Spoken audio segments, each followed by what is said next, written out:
ನಮಸ್ತೆ news Karnataka one ಟಿವಿಗೆ ಸ್ವಾಗತ. ಈ ದಿನದ ಬೆಂಗಳೂರು ನಗರ ಜೆಸಿ ರಸ್ತೆ ನಯನ ಸಭಾಂಗಣ ಕನ್ನಡ ಭವನ ದಿನಾಂಕ 24/2/2026 ಬೆಂಗಳೂರು ಕದಳಿ ಮಹಿಳಾ ವೇದಿಕೆ ಹಾಗೂ ಬೆಂಗಳೂರು ನಗರ ಜಿಲ್ಲಾ ಶರಣ ಸಾಹಿತ್ಯ ಪರಿಷತ್ ವತಿಯಿಂದ ಕದಳಿ ಪ್ರಶಸ್ತಿ ಪ್ರದಾನ ಸಮಾರಂಭ ಹಾಗೂ ಪದ್ಮಶ್ರೀ ಪುರಸ್ಕೃತೆ ಶ್ರೀಮತಿ ಎಸ್.ಜಿ. ಸುಶೀಲಮ್ಮರವರಿಗೆ ಗೌರವ ಸನ್ಮಾನ ಸಮಾರಂಭ ನಡೆದ ಸುದ್ದಿ ನಿಮ್ಮ ನ್ಯೂಸ್ ಕರ್ನಾಟಕ ಒನ್ ಟಿವಿಯಲ್ಲಿ ವೀಕ್ಷಿಸಿ. ಬೆಂಗಳೂರು ನಗರದ ಜೆಸಿ ರಸ್ತೆ ನಯನ ಸಭಾಂಗಣ ಕನ್ನಡ ಭವನ ದಿನಾಂಕ 24/2/2026 ನಡೆದಂತಹ ಕದಳಿ ಪ್ರಶಸ್ತಿ ಪ್ರದಾನ ಸಮಾರಂಭ ಕಾರ್ಯಕ್ರಮದಲ್ಲಿ ಮೈಸೂರು ಸುತ್ತೂರು ಶ್ರೀ ಕ್ಷೇತ್ರ ಶ್ರೀ ಶ್ರೀ ಶಿವರಾತ್ರಿ ದೇಶಿಕೇಂದ್ರ ಸ್ವಾಮಿಗಳು ದಿವ್ಯ ಸಾನ್ನಿಧ್ಯವನ್ನು ವಹಿಸಿದ್ರು. ಹಿರಿಯ ವಿದ್ವಾಂಸರಾದಂತಹ ಗೋರು ಚನ್ನಬಸಪ್ಪರವರು ಉದ್ಘಾಟನೆ ನೆರವೇರಿಸಿದ್ರು. ಕದಳಿ ಪ್ರಶಸ್ತಿ ಪುರಸ್ಕೃತರು ಮಾಜಿ ಶಾಸಕರು ಮತ್ತು ಲೇಖಕರು ಡಾಕ್ಟರ್ ಗೀತಾ ಮಹದೇವ್ ಪ್ರಸಾದ್ ರವರು, ಸುಮಂಗಲಿ ಸೇವಾಶ್ರಮ ಅಧ್ಯಕ್ಷರು, ಪದ್ಮಶ್ರೀ ಪುರಸ್ಕೃತೆ ಶ್ರೀಮತಿ ಎಸ್.ಜಿ. ಸುಶೀಲಮ್ಮರವರು ಗೌರವ ಸನ್ಮಾನ ಸ್ವೀಕರಿಸಿದರು. ದೇವನಹಳ್ಳಿ ಶಿಕ್ಷಕಿ ಗೀತಾ ಚನ್ನಬಸಪ್ಪ ಹಾದಿಮನಿರವರು, ಬೆಂಗಳೂರು ನಗರ ಕದಳಿ ಮಹಿಳಾ ವೇದಿಕೆ ಅಧ್ಯಕ್ಷರಾದಂತಹ ಶ್ರೀಮತಿ ಪ್ರಮೀಳಾ ಗರುಡಿರವರು, ಬೆಂಗಳೂರು ನಗರ ಜಿಲ್ಲಾ ಶರಣ ಸಾಹಿತ್ಯ ಪರಿಷತ್ತು ಅಧ್ಯಕ್ಷರಾದಂತಹ ಕೆವಿ ನಾಗರಾಜು ಮೂರ್ತಿರವರು ಹಾಗೂ ಚಂದನ ದೂರದರ್ಶನ ನಿರ್ದೇಶಕರು ನಿರ್ಮಲಾ ಎಲೆಗಾರ್ ಇವರ ಜೊತೆಯಲ್ಲಿ ಮಹಾಲಕ್ಷ್ಮಿ ಹಾಗೂ ದೇವನಹಳ್ಳಿ ಶಿಕ್ಷಕಿ ಗೀತಾ ಚನ್ನಬಸಪ್ಪ ಹಾದಿಮನಿರವರು, ಕಾರ್ಯಕ್ರಮದ ಪ್ರಾಯೋಜಕರುಗಳಾದಂತಹ ಕೆವಿ ನಾಗರಾಜು ಮೂರ್ತಿ, ಶ್ರೀಮತಿ ಪ್ರಮೀಳಾ ಗರಡಿ, ರವಿಶಂಕರ್, ಶ್ರೀಮತಿ ಮಹಾಲಕ್ಷ್ಮಿ ಎನ್ಎಸ್, ಶ್ರೀಮತಿ ಪ್ರೇಮಾ ಸೋಮಸುಂದರ್, ಶಾಂತಮಣಿ ಮೃತ್ಯುಂಜಯ ಮತ್ತು ದೇವನಹಳ್ಳಿ ಶಿಕ್ಷಕಿ ಗೀತಾ ಚನ್ನಬಸಪ್ಪ ಹಾದಿಮನೆ ಮೇಡಂ ರವರು ಗೋರು ಚನ್ನಬಸಪ್ಪರವರೊಂದಿಗೆ ಹಾಗೂ ಗೋರು ಚನ್ನಬಸಪ್ಪ ಅವರು ಮಗಳ ಜೊತೆಯಲ್ಲಿ ಹಾಗೂ ಮೈಸೂರು ಸುತ್ತೂರು ಶ್ರೀ ಕ್ಷೇತ್ರ ಶ್ರೀ ಶ್ರೀ ಶ್ರೀ ಶಿವರಾತ್ರಿ ದೇಶಿಕೇಂದ್ರ ಸ್ವಾಮಿಗಳ ಜೊತೆಯಲ್ಲಿ ಕಾರ್ಯಕ್ರಮದ ಬಗ್ಗೆ ಮಾತನಾಡಿದ್ರು. ಇನ್ನು ಅನೇಕ ಗಣ್ಯಾತಿ ಗಣ್ಯರು ಕಾರ್ಯಕ್ರಮದಲ್ಲಿ ಉಪಸ್ಥಿತರಿದ್ದರು. ಈ ಕಾರ್ಯಕ್ರಮದಲ್ಲಿ ಬೆಂಗಳೂರು ಕದಳಿ ಮಹಿಳಾ ವೇದಿಕೆ, ಬೆಂಗಳೂರು ನಗರ ಜಿಲ್ಲಾ ಶರಣ ಸಾಹಿತ್ಯ ಪರಿಷತ್ತು ಕದಳಿ ಪ್ರಶಸ್ತಿ ಪ್ರದಾನ ಸಮಾರಂಭ, ಗೌರವ ಸನ್ಮಾನ ಸಮಾರಂಭ ಮತ್ತು ಬಹುಮಾನ ವಿತರಣೆ, ವಚನ ಗಾಯನ, ವಾಚನ, ನೃತ್ಯ, ಗಣ್ಯರಿಂದ ಹಿತವಚನಗಳು ವಿಜೃಂಭಣೆಯಿಂದ ನಡೆಯಿತು. ಬೆಂಗಳೂರು ನಗರದ ಜೆಸಿ ರಸ್ತೆ ನಯನ ಸಭಾಂಗಣ ಕನ್ನಡ ಭವನ ದಿನಾಂಕ 24/2/2026 ನಡೆದಂತಹ ಕದಳಿ ಪ್ರಶಸ್ತಿ ಪ್ರದಾನ ಸಮಾರಂಭ ಕಾರ್ಯಕ್ರಮದಲ್ಲಿ ಲಾಲ್ ಬಹದ್ದೂರ್ ಶಾಸ್ತ್ರಿಯವರು ಮಗ ಸುನೀಲ್ ರಾವ್ ಬಹದ್ದೂರ್ ಶಾಸ್ತ್ರಿರವರ ಮಾತಿನ ಮಾಣಿಕ್ಯದ ನುಡಿಮುತ್ತುಗಳನ್ನು ಆಡಿದರು.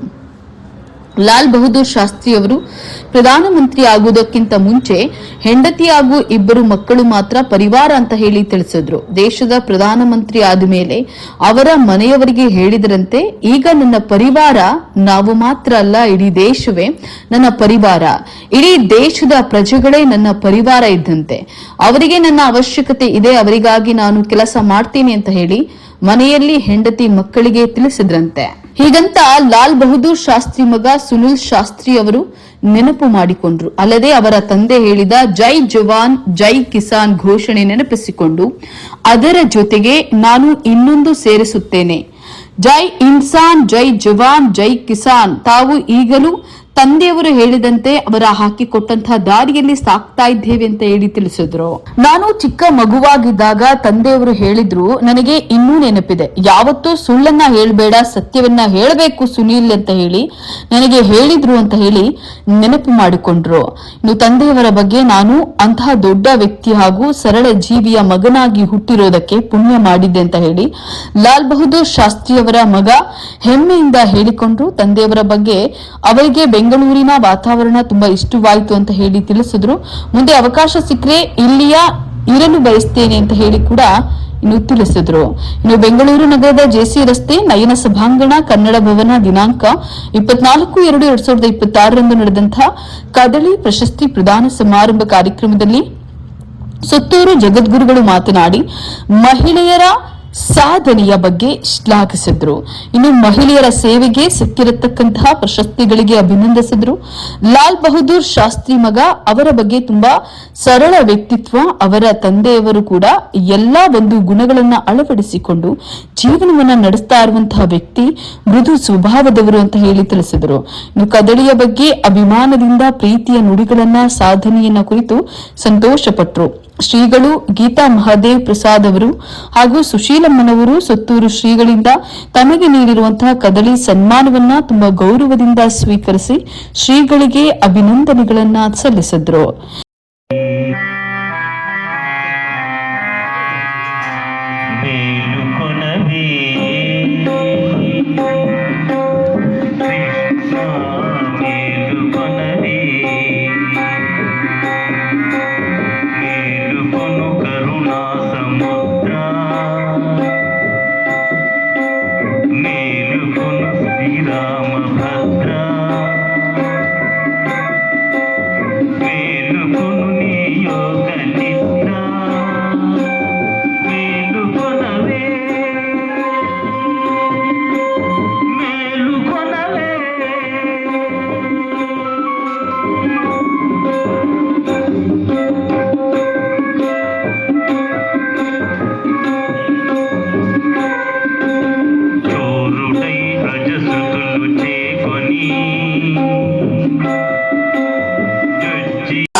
ಸದಸ್ಯರುಗಳಾದರೂ ಕೇಳ್ಬೋದು. ಮನೆ ಕೀ ಕಜೋಡಿಕಿ ಯಾರ ಹತ್ರ ಇರುತ್ತೆ ಅಂದರೆ ಪುರುಷರು ಯಾರ ಹತ್ರ ಇರೋದಿಲ್ಲ.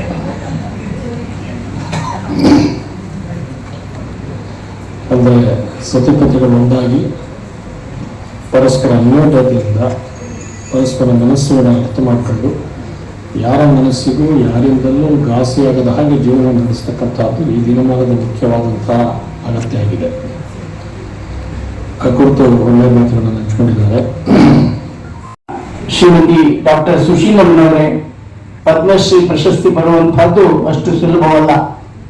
ನಮ್ಮ ಸನ್ಮಾನ್ಯ ಪ್ರಧಾನಮಂತ್ರಿಗಳಾದ ಮೋದಿಜಿಯವರು ಎಂತೆಂತಹ ಮುತ್ತು ರತ್ನಗಳನ್ನು ಹೆಕ್ಕಿ ತೆಗೆದು ಅಜ್ಞಾತರಾದಂಥವರಿಗೆ ಇಂತಹ ಪ್ರಶಸ್ತಿಗಳನ್ನು ಕೊಡ್ತಾ ಬಂದಿದ್ದಾರೆ. ಇಂತಹ ಪ್ರತಿಷ್ಠಿತ ಪ್ರಶಸ್ತಿಗೆ ಭಾಜನರಾದ ಡಾಕ್ಟರ್ ಸುಶೀಲಮ್ಮನವರೇ ಮತ್ತು ನಮ್ಮೆಲ್ಲರ ಹಿರಿಯರು, ವಿಶೇಷವಾಗಿ ಜಯಂತಿ ದಿವಸ ನಮ್ಮ ಪಾವನಿ ಕಾಶಿನಾಥ್ ಅವರ ನೇತೃತ್ವದಲ್ಲಿ ಸಹಸ್ರ ಕಂಠಗಳಲ್ಲಿ ಅವತ್ತು ವಚನ ಗಾಯನವನ್ನು ಮಾಡಿಸಬೇಕು ಅಂತ ಯೋಚನೆ ಮಾಡ್ತಾ ಇದ್ದೀವಿ. ಅದರ ತಯಾರಿ ಎಲ್ಲವೂ ಕೂಡ ಜವಾಬ್ದಾರಿ ಪಾವನಿ ಶ್ರೀನಾಥ್ ಅವರು, ಅವರ ಸಂಸ್ಥೆ ಮತ್ತು ಛಂದ ಸಾಹಿತ್ಯ ಪರಿಷತ್ ಮಾಡ್ತಾ ಇದೆ. ಅದರ ಬಗ್ಗೆ ಒಂದೇ ಒಂದು ಮಾತನ್ನ ಅನೌನ್ಸ್ಮೆಂಟ್ ಮಾಡಿ ಅವರು ಏನು ಹಾಡ್ತಾರೆ ಅಂತ ಕೇಳಿ, ಸೊ ಹಾಗಾಗಿ ತಾವೆಲ್ಲರೂ ಪಾರ್ಟಿಸಿಪೇಟ್ ಮಾಡಬೇಕು ಅನ್ನೋದು ನನ್ನ ಒಂದು ಸವಿನಯ ಪ್ರಾರ್ಥನೆ. ಈ ಒಂದು ಕಾರ್ಯಕ್ರಮದಲ್ಲಿ ಸುಮಾರು ವಚನಗಳನ್ನ ನಾವು ಎಲ್ಲರೂ ಒಗ್ಗೂಡಿ ಹಾಡಬೇಕು ಅನ್ನೋದು ಒಂದು ಕಾನ್ಸೆಪ್ಟ್ ಆಗಿದೆ. ದಯವಿಟ್ಟು ಎಲ್ಲರೂ ರಿಜಿಸ್ಟರ್ ಮಾಡಿ.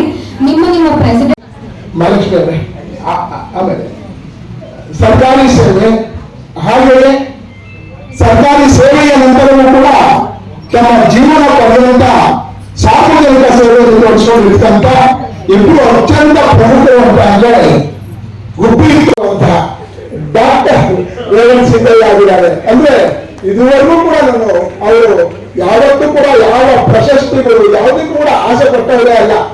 ಆದ್ರೆ मानते हैं और मुझे लगता है कि शास्त्री परिवार को बंगलोर के लोग सभी मानते हैं. इसमें हम लोगों को जब मौका मिलता है, जब बुलाया मुझे सिद्धेश जी ने, मैं सिद्धेश जी के कार्यक्रम में आया, बुलाया गुरु जी ने मुझे में लिया है और मुझे अच्छा लगता है. जहाँ पे लोग हमें माने और हमें पहचाने तो हमको और अच्छा लगता है. किसी की बात भारतीय भाषा के शास्त्र में कोई भूल नहीं सकती, कोई भूल नहीं उनका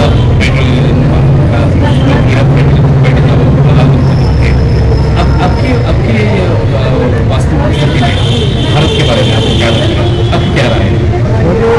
मुझे ये लगता है कि जिस तरह से भारत को आगे बढ़ाना चाहिए, सब जगह हो रहा है विकसित भारत के ऊपर, लेकिन नैरो से नहीं हो रहा है. ये काम मान्यता जागृति होनी है. आज ह्यूमैनिटी और क्रिएट लाइफ को कोई नहीं, आज एक दूसरे मार रहे हैं, ये कैसे हो? मैंने इसीलिए आगे की ये आगे की लेगेसी चलती रहे, उसको चलने के लिए उसके साथ जोड़ा है जय इंसान. और जय इंसान इसलिए कि जब इंसानों को हम मानेंगे तो हम सबको मानेंगे. From every mother, I think the population of this country will be full of Lal Bahadur Shastri, honesty, integrity, and very proud person as the Prime Minister leader. With these words, I can bless. I am not someone who can bless. Guruji can bless, but Guruji is here. All blessings come to you all, not to one person. He gives blessing to everyone. That is the greatness of Guruji. And that is the greatness of all the artists who have performed, who have got several awards. आपको मिला पद्मश्री, आपको मिला पद्मश्री. बहुत अच्छा लगा मुझे. I like it very much. And I would like to say how well Person is conducting the this program the Prime Minister of India प्रधानमंत्री बना दिया है, तो प्रधानमंत्री के बाद मेरा परिवार 3-4 लड़कों और 2 लड़कियों तक सीमित नहीं है। I thought what is Babaji saying, I just quietly translated, then he said, मेरा परिवार और प्रधानमंत्री बनने के बाद तुम 2 बेटे के 4 बेटे और 2 बेटियों तरह नहीं है, बल्कि पूरा भारतवर्ष मेरा परिवार। ನ್ಯೂಸ್ ಕರ್ನಾಟಕ 1 ಟಿವಿ ಸಂಪಾದಕರು ಬೆಂಗಳೂರು ಗ್ರಾಮಾಂತರ ಜಿಲ್ಲಾ ವರದಿ ಸೀತಾರಾಮ್।